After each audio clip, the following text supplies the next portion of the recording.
पहा या ठिकाणी आपल्याला एक पॅसेज लिहून दिलेला आहे। पॅसेज मध्ये सरळ सांगितलं नरेंद्र मोदी भारताचे पंतप्रधान आहेत। ते सुरुवातीला गुजरातचे मुख्यमंत्री होते, म्हणजे पंतप्रधान होण्यापूर्वी ते गुजरातचे मुख्यमंत्री होते। ते भाजप पक्षाचे पंतप्रधान आहेत, म्हणजे भाजप पक्षातर्फे ते भारताचे पंतप्रधान आहेत। ते भारताचे 16वे पंतप्रधान आहेत, बरोबर आहे। त्यांनी 500 व 1000 रुपयांच्या नोटा बंद करून भ्रष्टाचार व ड्रग्सच्या तस्करीवर नियंत्रण आणण्याचा प्रयत्न केला। आता आपल्या असं लक्षात आलं आपण सर्व पॅसेज लिहिला आपण सर्व कोणाबद्दल माहिती सांगत आहे?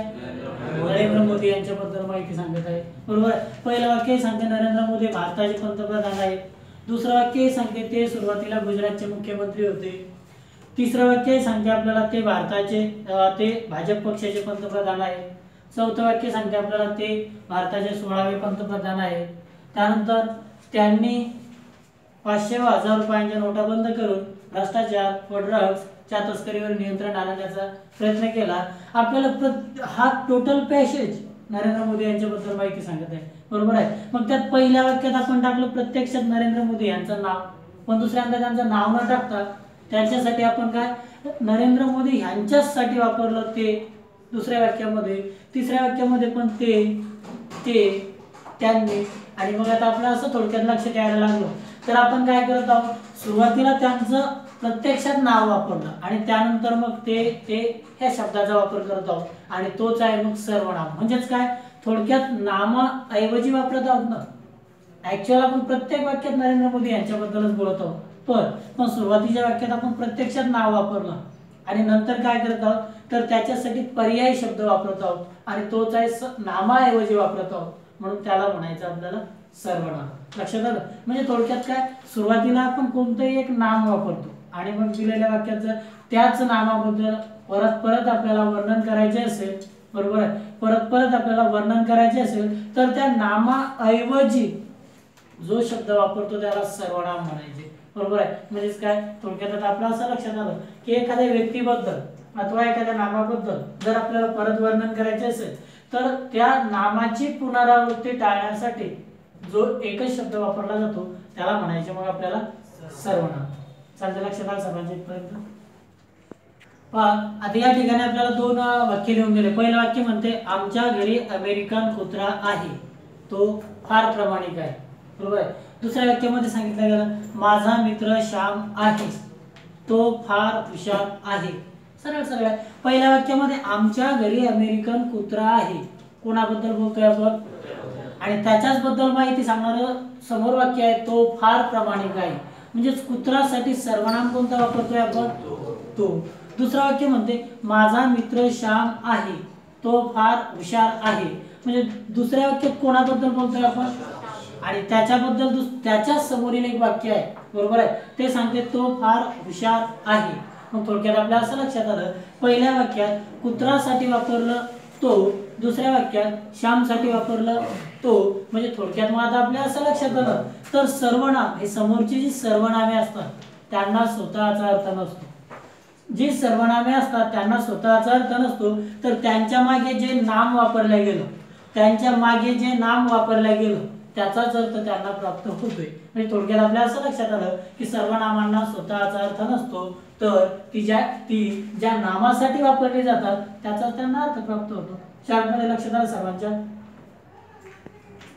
चला आता वरील दोन वाक्यांमध्ये नामांसाठी वापरलेले सर्वनाम आहेत तो, ह्यावरून आपल्या असं लक्षात आलं तर एक व्याख्याच तयार होते आपल्याला सर्वनामांना स्वतःचा अर्थ नसून ती ज्या नामासाठी वापरले जातात त्याचाच अर्थ त्यांना प्राप्त होतोय। म्हणजे थोडक्यात आपल्या असं लक्षात आलं तर सर्वनामांना त्यांचा स्वतःचा अर्थ नसतोय, तर त्यांच्या पूर्वी जे नाम वापरलं जातं आणि त्याच्यासाठी त्यांचा समोर वापर केला जातो, म्हणून सर्वनामांना पूर्वी आलेल्या नामाचाच अर्थ प्राप्त होतोय।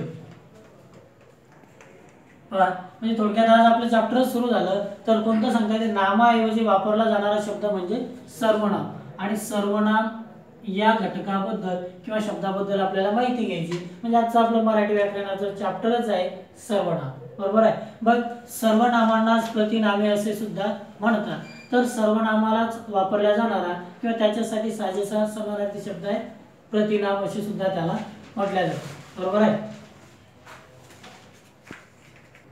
अशा प्रकारे आपण इथपर्यंत पोहोचलेलो आहेत आता की नामाऐवजी वापरला जाणारा शब्द म्हणजे सर्वनामच होय. सर्वनामांनाच प्रतिनामे असे सुद्धा म्हटले जाते. बरोबर आहे. इथपर्यंत आपण आता पोहोचलेलो आहे.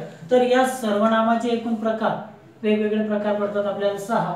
बरोबर आहे. सुरुवातीला सांगता येते एक पुरुषवाचक सर्वनाम, दुसरं सांगता येते दर्शक सर्वनाम, तिसरं सांगता येते संबंधी सर्वनाम, चौथं सांगता येते प्रश्नार्थक सर्वनाम, पाचवं सांगता येते सामान्य किंवा अनिश्चित सर्वनाम आणि सहावं सांगता येते आत्मवाचक सर्वनाम. पहा आता फक्त आपण सर्वनाम एकूण सर्वनामे म्हटलं आपण 6.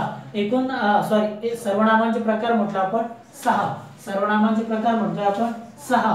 पहिला पुरुषवाचक, दुसरा दर्शक, तिसरा संबंधित, चौथा प्रश्नार्थक, पाचवा सामान्य किंवा अनिश्चित, सहावा सांगता येते आपल्याला आत्मवाचक सर्वनाम.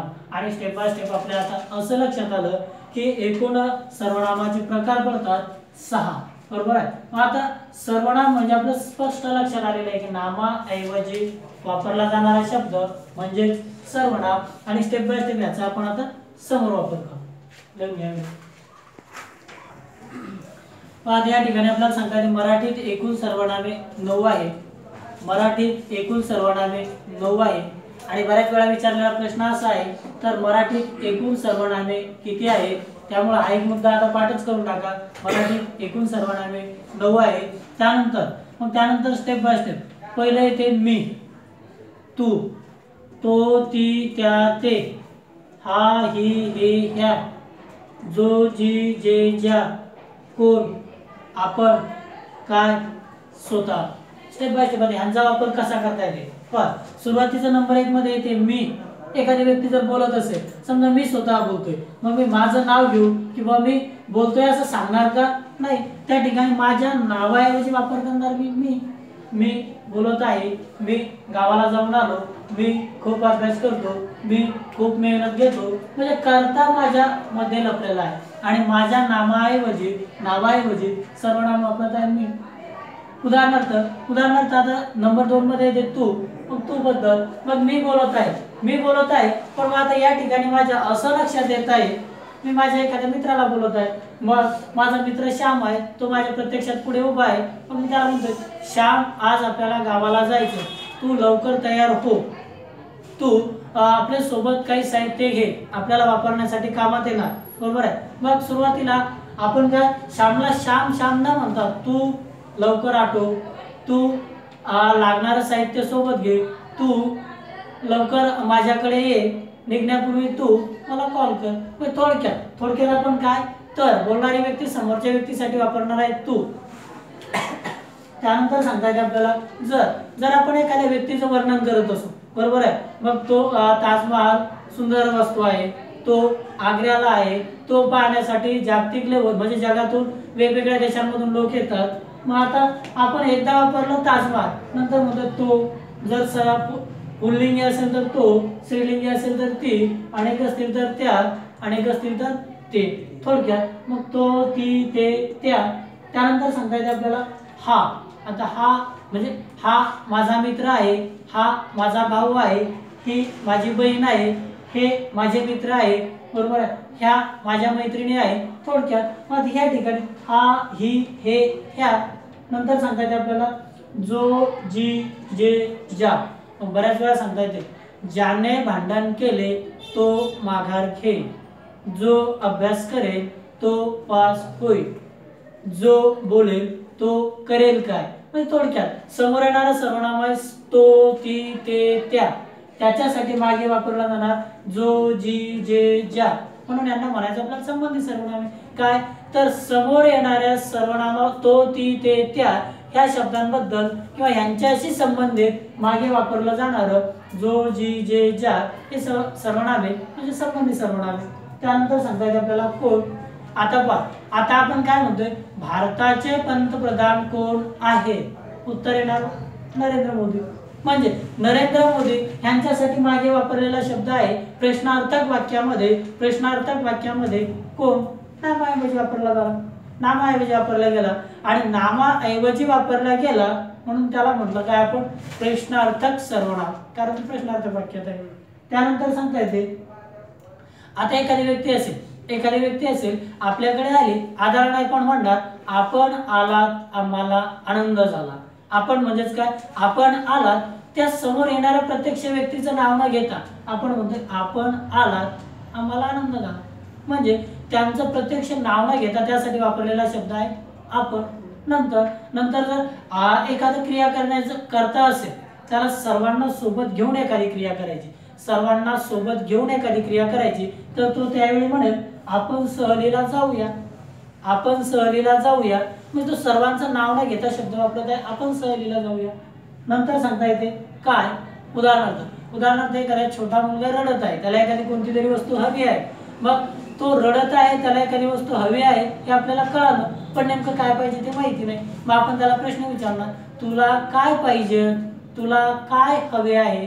कदाचित तो म्हणेल मला पेन हवा आहे, बरोबर आहे. मग पेन ह्या सर्व नामासाठी, पेन या नामासाठी आपण आपल्या प्रश्नार्थक वाक्यात शब्द टाकलाय काय, मग कोणाऐवजी वापरला तो, पेनसाठी, बरोबर आहे. कदाचित त्याला वही हवी आहे, मग आपण म्हणू त्याला तुला काय हवे आहे, उत्तर देईल तो वही.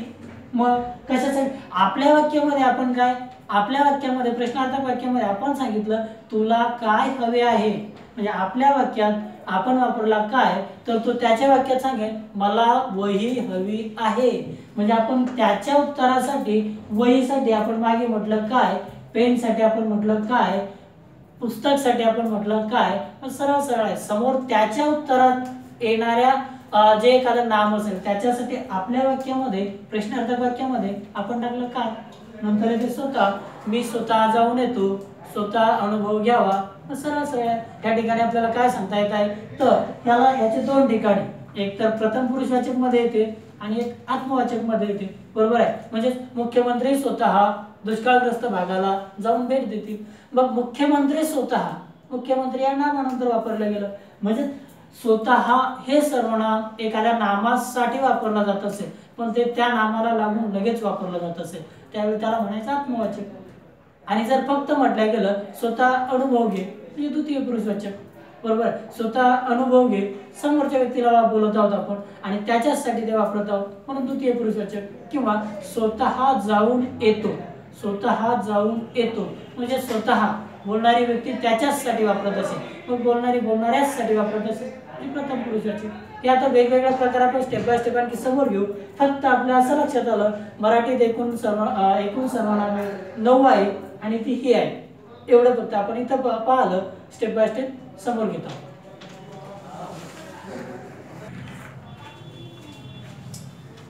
आता सर्वनामांचे जे 6 प्रकार होते, सर्वनामांचे जे 6 प्रकार होते त्यातील पहिला प्रकार घेत आहोत आपण पुरुषवाचक सर्वनामे, पुरुषवाचक सर्वनामे. आणि त्यात सांगायचं आपल्याला पुरुष म्हणजे सरळ सरळ आहे, व्यक्तिवाचक, व्यक्तीसाठी वापरल्या जातात ते, बरोबर आहे, पुरुषांसाठी वापरल्या जातात.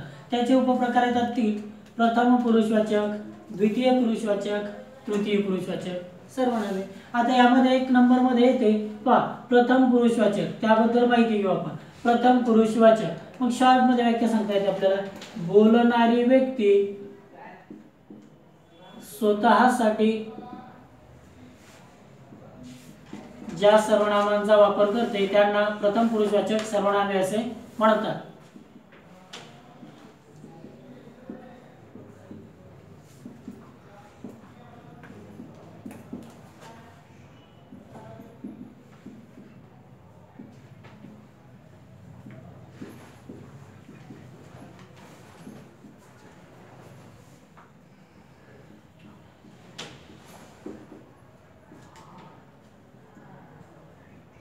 मग आता या ठिकाणी आपल्याला असं लक्षात आलं बघा, बोलणारी व्यक्ती, या ठिकाणी एक शब्द राहिला आपला बघा, बोलणारी व्यक्ती स्वतःसाठी ज्या सर्वनामांचा वापर करते त्यांना प्रथम पुरुषवाचक सर्वनामे असे म्हणतात. आता यामध्ये आपल्याला हायलाइट करायचं काय, तर स्वतःसाठी हा शब्द महत्त्वाचा आहे. जी व्यक्ती बोलत आहे आणि ती ज्या सर्वनामा म्हणजे तिच्या स्वतःच्या नामाऐवजी ज्या सर्वनामांचा वापर करते, ज्या शब्दांचा वापर करते त्यांना म्हणायचं आपल्याला प्रथम पुरुषवाचक सर्वनामे. उदाहरणार्थ आपल्याला नंबर 1 मध्ये सांगता येतं, एकूण आहेत पहा, ही एक सांगता येते आपल्याला मी, आपण, स्वतः इत्यादी. मी, आपण, स्वतः इत्यादी. आणि या ज्या सर्वनामांचा वापर ती व्यक्ती करते त्यांना म्हटलं जाते आपल्याला प्रथम पुरुषवाचक सर्वनामे. उदाहरणार्थ नंबर 1 वाक्य सांगता येते, मी गावाला जात आहे. मी गावाला जात आहे. आता या ठिकाणी जाणारा व्यक्ती जो आहे तो त्याच्यासाठी स्वतःसाठी वापरतोय सर्वनाम मी, म्हणजे बोलणाराच व्यक्ती बोलत आहे आणि हे सर्वनाम तो त्याच्यासाठी वापरत आहे, हे आपल्या लक्षात आलं. बरोबर आहे. नंबर 2 मध्ये सांगता येते आपल्याला, आपण अभ्यास करूया. सरळ सरळ आहे. आता ह्यामध्ये सर्वनाम आलेलं आहे आपण अभ्यास करूया. मग आपल्याला काय सांगता येते, आपण मध्ये कोण कोण सांगता येते, जो व्यक्ती बोलत आहे तो आणि त्याच्या सोबत जो ग्रुप आहे त्या सर्व ग्रुपसाठी, त्या ग्रुप मधील प्रत्येक व्यक्तीचं नाव न घेता तो त्या प्रत्येक व्यक्तीसाठी एकच नामाऐवजी सर्वनाम म्हणजे शब्द वापरतोय, त्याला म्हणायचं आपल्याला प्रथम पुरुषवाचक सर्वनाम. आणखी एक सांगता येते आपल्याला, स्वतः अनुभव घेऊन आलोय. स्वतः अनुभव घेऊन आलोय. सरळ सरळ आहे. आपल्याला काय सांगता येईल, बोलणारी व्यक्ती अशी बोलत आहे, स्वतः अनुभव घेऊन आलोय. आणि क्रियापदावर असं करतोय की ती व्यक्ती ह्या सर्वनामाचा वापर करत आहे, पण त्या स्वतःसाठीच करत आहे. म्हणजे ती व्यक्ती त्या व्यक्तीचं स्वतःचं नाम न घेता ह्या सर्वनामाचा वापर करत आहे. बरोबर आहे. आणि आणखी एक वाक्य सांगता येतं आपल्याला, आम्ही खूप मेहनत केली.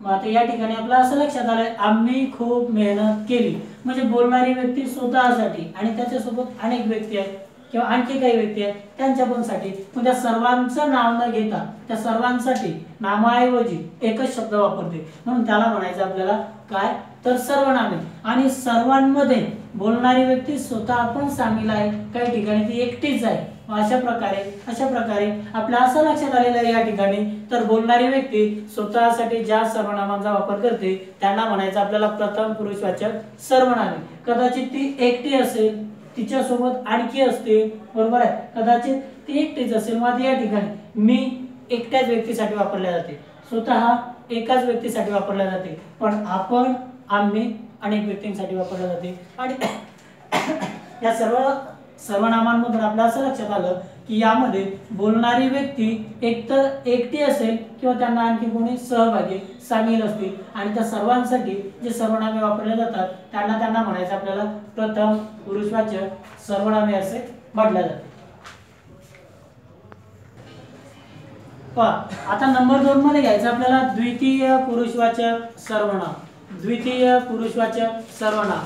मग आता काय, तर द्वितीय पुरुषवाचक मध्ये एक व्यक्ती बोलत आहे, म्हणजे बोलणारी व्यक्ती ज्याच्या सोबत बोलत आहे त्याच्यासाठी ज्या सर्वनामांचा वापर करते त्यांना म्हणायचं आपल्याला द्वितीय पुरुषवाचक सर्वनाम. म्हणजे ज्याच्या सोबत बोलत आहे म्हणजे समोरच्या व्यक्तीसोबत, तर समोरच्या व्यक्तीसाठी ज्या सर्वनामांचा वापर केला जातो त्याच्यासाठी जी सर्वनामे वापरली जातात त्यांना म्हणायचं आपल्याला द्वितीय पुरुषवाचक सर्वनामे. व्याख्या आपण सोबत राहू देऊ. बोलणारी व्यक्ती ज्याच्या सोबत बोलत आहे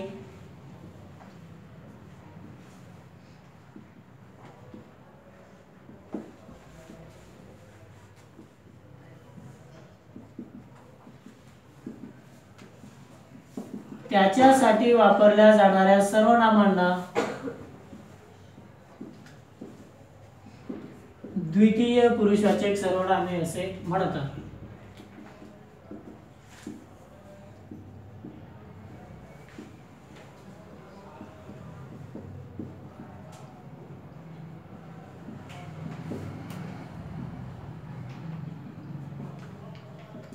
आता या ठिकाणी आपल्याला एकच गोष्ट हायलाइट करायची, ज्याच्या सोबत बोलत आहे त्याच्यासाठी जी सर्वनामे वापरली जातात त्यांना म्हणायचं आपल्याला द्वितीय पुरुषवाचक सर्वनामे. म्हणजे बोलणारी व्यक्ती काय करते, समोरच्या व्यक्ती सोबत बोलत आहे, मग त्या व्यक्तीचे प्रत्यक्षात पुन्हा नाव न घेता त्याच्यासाठी जी सर्वनामे वापरते त्याला म्हणायचं आपल्याला द्वितीय पुरुषवाचक सर्वनामे. ते सांगता येतात आपल्याला तू, तुम्ही, आपण, स्वतः. आता हे वाक्य रचनेनुसार घेऊ आपण. पहा बोलणारी व्यक्ती, पहा या ठिकाणी सांगता येईल तू अभ्यास कर. बोलणारी व्यक्ती अशा वेळी म्हणते, कदाचित आपले वडीलही आपल्याला बोलले असतील तू अभ्यास कर. वडील आपल्याला बोलतील त्यावेळी आपण वडिलांच्या समोर उभे होतो, बरोबर आहे. त्यावेळी आपण वडिलांच्या समोर उभे होतो आणि वडील म्हणतात तू अभ्यास कर. तर सरळ सरळ सांगता येते आपल्याला बोलणारी व्यक्ती आणि त्याच्या समोर आपण उभे असू, बरोबर आहे. बोलणारी व्यक्ती ज्याच्या सोबत बोलते त्याच्यासाठी ही सर्वनामे वापरली जातात. म्हणजे वडील आपल्या सोबत बोलत होते, बरोबर आहे. दुसरा सांगता येते तुम्ही नियमांचे पालन करा.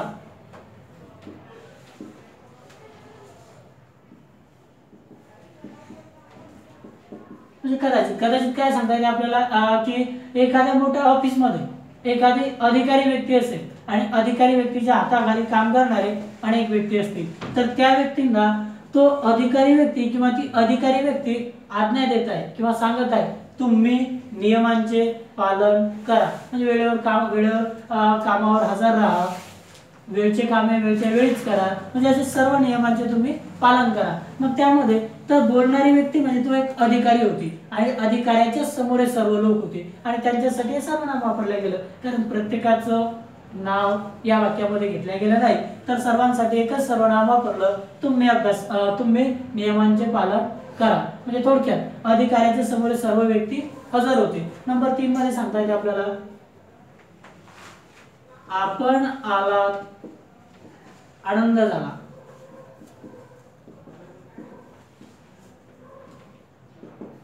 आता या ठिकाणी आपल्याला असं सांगता येते बा आपण आलात, आनंद झाला, सर्वनाम आहे आपण. एखादी व्यक्ती आपल्याकडे वयाने अथवा पदाने अथवा हुद्द्याने मोठी व्यक्ती आपल्या घरी आली, तर उदाहरणार्थ समजा एखादे आमदार, खासदार, पंतप्रधान, राष्ट्रपती वगैरे आपल्याकडे आले, बरोबर आहे. या ठिकाणी एक गोष्ट अशी गृहीत पकडू, आपल्या घरी येऊ शकतील आमदार, आपण त्या दृष्टीने विचार करू. आपल्या घरी समजा आमदार आले तर आपण त्या आमदाराचं प्रत्यक्षात नाव न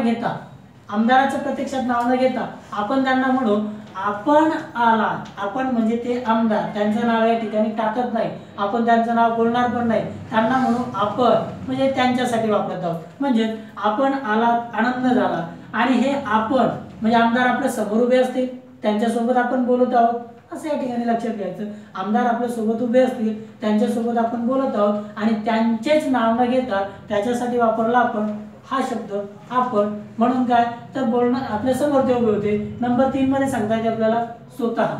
मग आता काय स्वतः जाऊन बघ. म्हणजे आता या ठिकाणी वापरलेला शब्द आहे आपण स्वतः आणि समोरच्या व्यक्तीला सांगतोय स्वतः जाऊन बघ, म्हणजे तू स्वतः जाऊन ये. काय सांगतोय आपण या ठिकाणी की त्याला उद्देश करतोय, आपण उपदेश करतोय की जाऊन ये, पण त्याचे नाव न घेता त्याच्यासाठी वापरत आहोत आपण स्वतः. थोडक्यात आपलं असं लक्षात आलं हे पण सर्वनाम आपण समोरच्या व्यक्तीबद्दल किंवा बोलणारी व्यक्ती समोरच्या व्यक्तीबद्दल वापरते. लक्षात आले पर्यंत. आजचं चॅप्टर सुरुवात करण्यापूर्वीच आपण एक पॅराग्राफ किंवा एक पॅसेज लिहिला होता, बरोबर आहे. त्यामध्ये आपण लिहिलं होतं नरेंद्र मोदी भारताचे पंतप्रधान आहेत. ते पंतप्रधान होण्यापूर्वी गुजरातचे मुख्यमंत्री होते. ते भाजप पक्षाचे पंतप्रधान आहेत. त्यांनी 500 व 1000 रुपयांच्या नोटा बंद करून काळा पैसा, भ्रष्टाचार व ड्रग्ज तस्करीच्या विरोधात कार्यवाही केली. मग आपण काय म्हणत आहोत ते प्रत्येक वेळी नरेंद्र मोदी नाव न घेता ते पण मला एक सांगा, प्रत्यक्षात ते एकतर मी स्वतः पण नाही, एकतर ते माझ्या समोर पण नाही, फक्त मी त्यांच्याबद्दल बोलतोय, बरोबर आहे. मग थोडक्यात असं लक्षात घ्या आता, तर ज्या व्यक्ती, वस्तू अथवा पदार्थाबद्दल बोलायचे किंवा लिहायचे अथवा ज्याचे वर्णन करायचे त्याच्याबद्दल जी सर्वनामे वापरली जातात त्यांना म्हणायचं आपल्याला तृतीय पुरुषवाचक सर्वनाम. एकतर प्रत्यक्षात ती व्यक्ती स्वतः आपण बोलत नाही, ती व्यक्ती बोलणाऱ्या व्यक्ती समोर पण नसते, बरोबर आहे. एकतर ती व्यक्ती स्वतः आपण बोलत नाही, एकतर ती समोर बोलणाऱ्या व्यक्तीच्या समोर पण नसते, तर फक्त त्याचे वर्णन करायचे असते, बरोबर आहे. उदाहरणार्थ किंवा तुम्हाला एखादा निबंध असेल आणि निबंधाबद्दल एकतर त्या व्यक्तीचं वर्णन करत असू, एकतर त्या व्यक्तीबद्दल बोलत असू, ती व्यक्ती असो, वस्तू असो, पदार्थ असो, पण तो प्रत्यक्षात हजर नसतो, त्याच्याबद्दल वर्णन करायचे असते. म्हणून आपल्या अशी व्याख्या लक्षात आली आता तृतीय पुरुषवाचकची. तर ज्याच्याबद्दल बोलायचे किंवा लिहायचे, ज्याच्याबद्दल बोलायचे किंवा लिहायचे असते,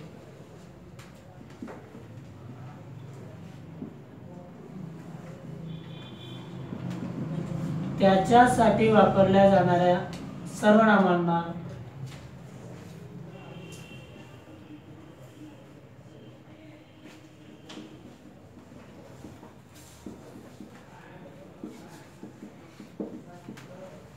तृतीय पुरुषवाचक सर्वनाम असे म्हणतात.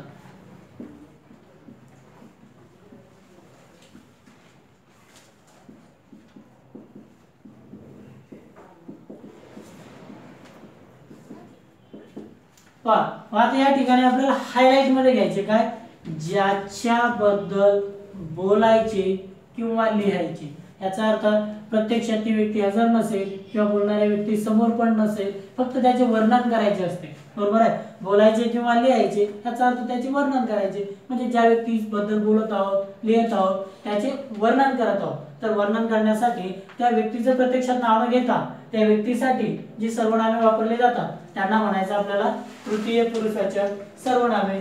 मग त्यामध्ये सांगता येतात आपल्याला तो, ती, ते, त्या.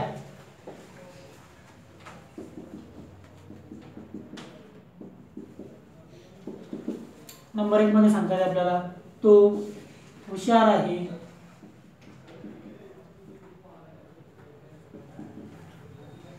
ती प्रामाणिक आहे,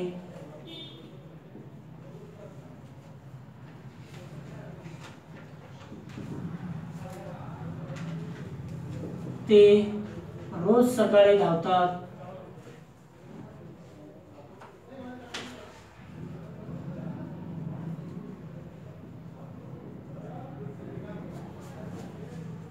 त्या माझ्या मैत्रिणी आहेत,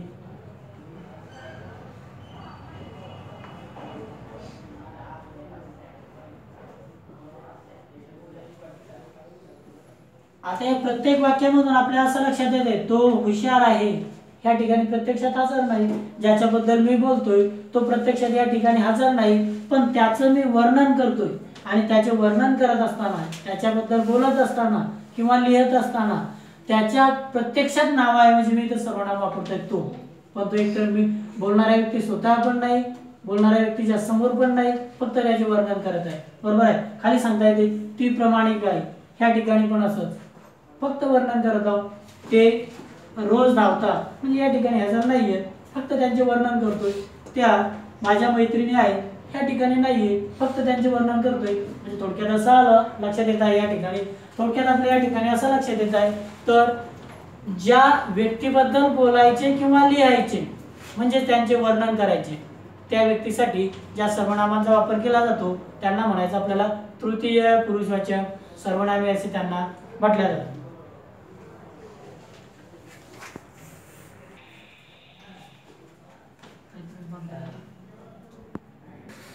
नंबर 3 मध्ये घेत आहोत आपण दर्शक सर्वनाम.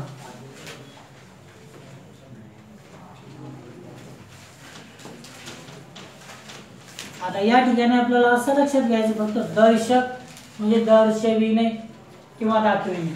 मग ज्या सर्वनामांचा वापर दर्शविण्यासाठी असतो, दाखविण्यासाठी केला जातो त्यांना म्हणायचे आपल्याला दर्शक सर्वनामे. त्यांना सांगितलं जातात आपल्याला दर्शक सर्वनामे. उदाहरणार्थ आपण पहा, ह्या आधी असं पाहिलं होतं, ह्या आधी आपण असं पाहिलं होतं तर वाक्यातील कर्ता हा नामच असतो, वाक्यातील कर्ता हा नामच असतो. बरोबर आहे. म्हणजे आपण म्हटलं राम गावाला गेला, म्हणजे क्रियापद आहे गेला, जाण्याची क्रिया करतोय राम, म्हणून वाक्यात कर्ता राम आहे, नामच असतो. आपण जर म्हटलं राम वनवासात गेला, मग गेला आणि ही क्रिया वनवासात जाण्याची क्रिया करत आहे राम, म्हणून आपण त्याला म्हटलं काय, दिलेल्या वाक्याचा कर्ता एक नामच असतो. बरोबर आहे. मग आता दुसऱ्या वाक्यात आपल्याला असं सांगितलं गेलं तो वनवासात गेला, तो वनवासात गेला, आता त्या ठिकाणी आता त्याच्यासाठी आपल्याला काय वापरला गेला शब्द तो. समजा हा होता आपल्याला तृतीय पुरुषवाचक मध्ये, ऍक्च्युअल होता तृतीय पुरुषवाचक मध्ये, पण आपल्याला आता या ठिकाणी असं सांगता येते दर्शक सर्वनामाची व्याख्या ज्यावेळी हा, ही, हे, ह्या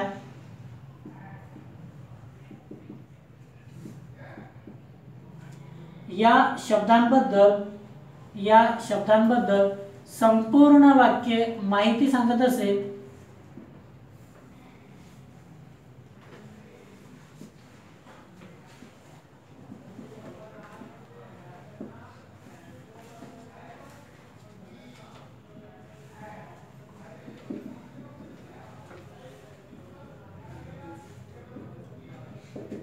तेव्हा त्यांना दर्शक सर्वनामे असे म्हणतात.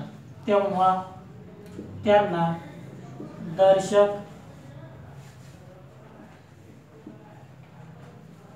सर्वनामे असे म्हणतात.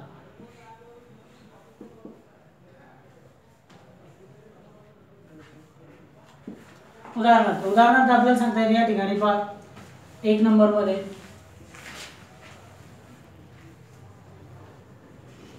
राम शिक्षक आहे. आपण राम ऐवजी वापरू आता तो शिक्षक आहे.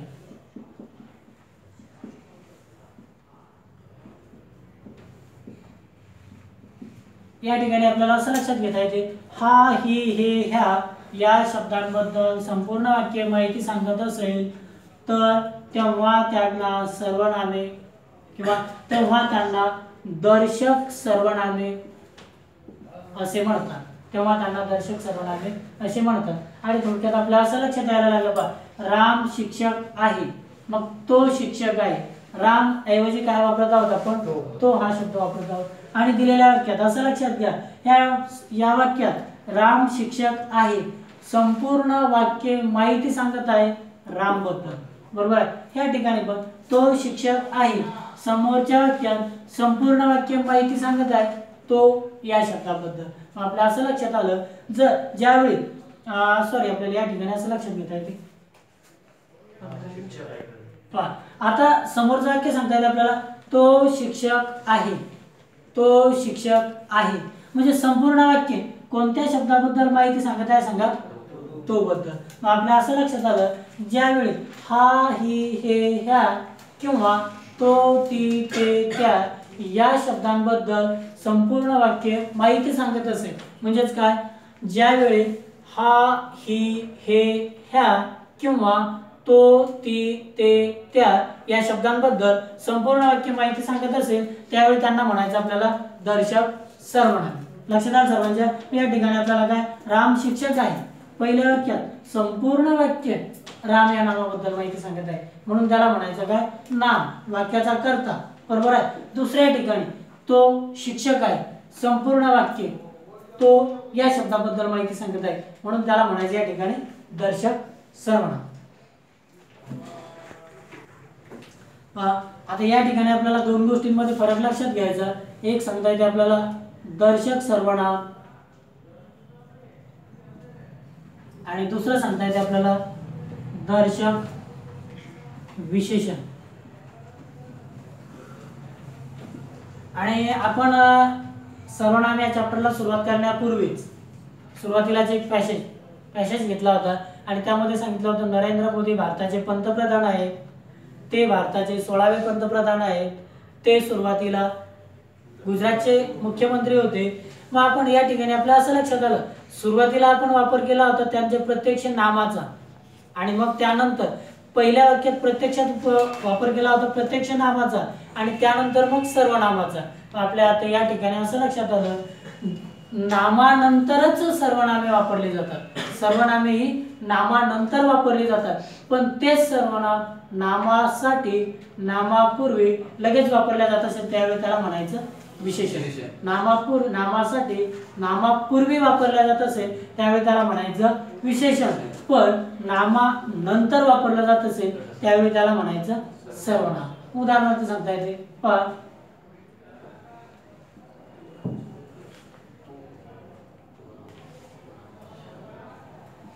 तो माझा मित्र आहे. दुसऱ्या वाक्यात सांगता येते आपल्याला तो मुलगा माझा मित्र आहे. आता या ठिकाणी जर ऍक्च्युअल मध्ये म्हटलं आपल्याला तर ह्या ठिकाणी तो सर्वनाम आहे, दर्शवित आहोत, दाखवत आहोत. पण या ठिकाणी तो कोणासाठी वापरलं? ऍक्च्युअल आपल्याला वाक्य इथं असंच होतं, मुलगा माझा मित्र आहे, मुलगा माझा मित्र आहे. पण कोणता? तो. मग या नामाबद्दल विशेष माहिती सांगत आहे म्हणून विशेषण आहे. दोन गोष्टींच्याकडून लक्ष घ्या. नामाबद्दल नेमका तोच, अनेक मुलं आहेत त्यांच्यामध्ये तोच, बरोबर आहे. म्हणजे नेमका एकाबद्दल माहिती सांगत आहे म्हणजेच विशेष माहिती सांगत आहे म्हणून म्हणायचं विशेषण. आणि ते दर्शक आहे म्हणून दर्शक विशेषण. आणखी दुसरी एक व्याख्या अशी लक्षात घ्या, हा, ही, हे, ह्या किंवा तो, ती, ते, त्या ज्या नामासाठी वापरले जातात त्याला लगेच लागून पूर्वी येत असतील त्यावेळी त्यांना म्हणायचं दर्शक विशेषण. ज्या नामासाठी वापरले जातात त्याला लगेच लागून येत असतील त्यावेळी त्यांना म्हणायचं दर्शक विशेषण. उदाहरणार्थ,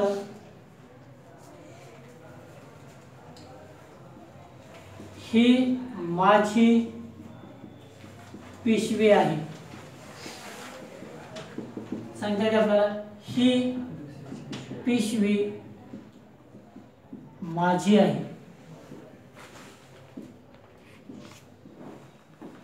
ह्या कोण ठिकाणी पिशवीसाठी वापरलं, ही लगेच लागून वापरलं. मध्ये एकच शॉर्ट मध्ये व्याख्या लक्षात असू द्या की ज्यावेळी हा, ही, हे, ह्या, तो, ती, ते, त्या हे शब्द ज्या नामासाठी वापरले त्याला लागून त्याच्यापूर्वी लगेच आले असतील, ज्या नामासाठी वापरले त्याला लागून त्याच्यापूर्वी लगेच आले असतील त्यावेळी त्यांना म्हणायचं दर्शक विशेषण. आणि इतर ठिकाणी त्यांना म्हणायचं दर्शक सर्वनाम. आणखी एक वाक्य घेऊ आपण, गंगा ही भारतातील पवित्र नदी आहे.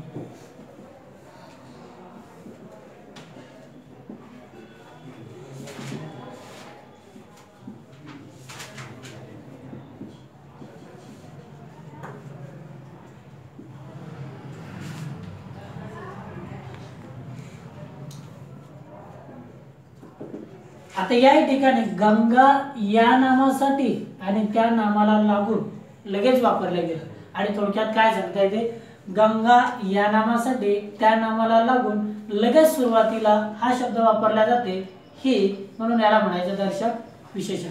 तर थोडक्यात नामाला लागून नामापूर्वी लगेच ज्या शब्दांचा वापर केला जात असेल त्यावेळी त्यांना म्हणायचे दर्शक विशेषण. आता आपल्याला या ठिकाणी घ्यायचे संबंधी सर्वनामे. व्याख्या सांगता येते पहा, ज्यावेळी गौण वाक्यातील जो, जी, जे, ज्या हे शब्द मुख्य वाक्यातील तो, ती, ते, त्या ह्या शब्दांचा सोबत संबंध दाखवण्यासाठी केला जातो त्यावेळी त्यांना म्हणायचं संबंधी सर्वनामे. म्हणजेच पहा, ज्यावेळी गौण वाक्यातील जो, जी, जे, ज्या या शब्दांचा वापर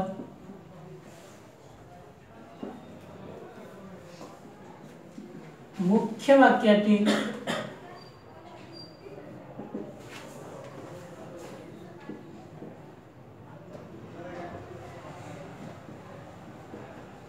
तो, ती, ते, त्या यांच्याशी संबंध दर्शवण्यासाठी केला जातो.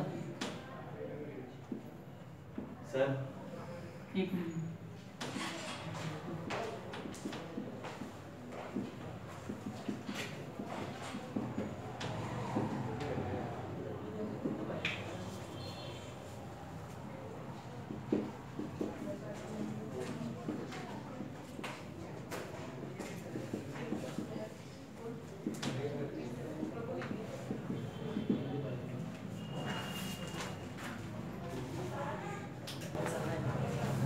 तर चला आपल्या असं लक्षात आलं या ठिकाणी व्याख्येवरून, ज्यावेळी गौण वाक्यातील जो, जी, जे, ज्या या शब्दांचा वापर मुख्य वाक्यातील तो, ती, ते, त्या यांच्याशी संबंध दर्शवण्यासाठी केला जातो तेव्हा त्यांना संबंधित सर्वनामे असे म्हणतात. बरोबर.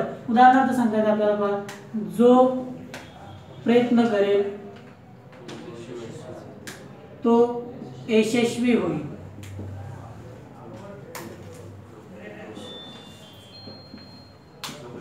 आपल्या असं लक्षात आलं पहा, आता ज्यावेळी गौण वाक्यातील जो, जी, जे, ज्या असणारे वाक्य असतात गौण वाक्य, आणि गौण वाक्यातील हा जो शब्द आहे तो मुख्य वाक्यातील या शब्दासाठी वापरलेला आहे. जो, कोण, तो. जो प्रयत्न करेल तो यशस्वी होईल. म्हणजेच गौण वाक्यातील हा शब्द किंवा सर्वनाम मुख्य वाक्यातील या शब्द किंवा सर्वनामाबद्दल किंवा सर्वनामासाठी वापरले, म्हणून त्यांना काय ह्याच्याशी संबंध दर्शवण्यासाठी वापरले जात आहे, म्हणून संबंधित सर्वनाम. बरोबर.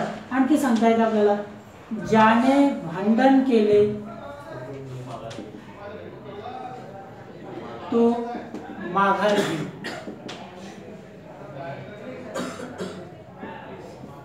सरळ सरळ आहे. मुख्य वाक्यातील माघार घेणारा, मुख्य वाक्यातील माघार घेणारा तो, आणि गौण वाक्यातील ज्याने, म्हणजे ज्यावेळी ज्याने भांडण केले तो माघार घेईल. मुख्य वाक्यातील तो बद्दल माहिती किंवा संबंध दर्शविते, म्हणून त्याला म्हणायचं संबंधित सर्वनाम. किंवा आणखी सांगता येते, जो बोलेल तो करेल काय.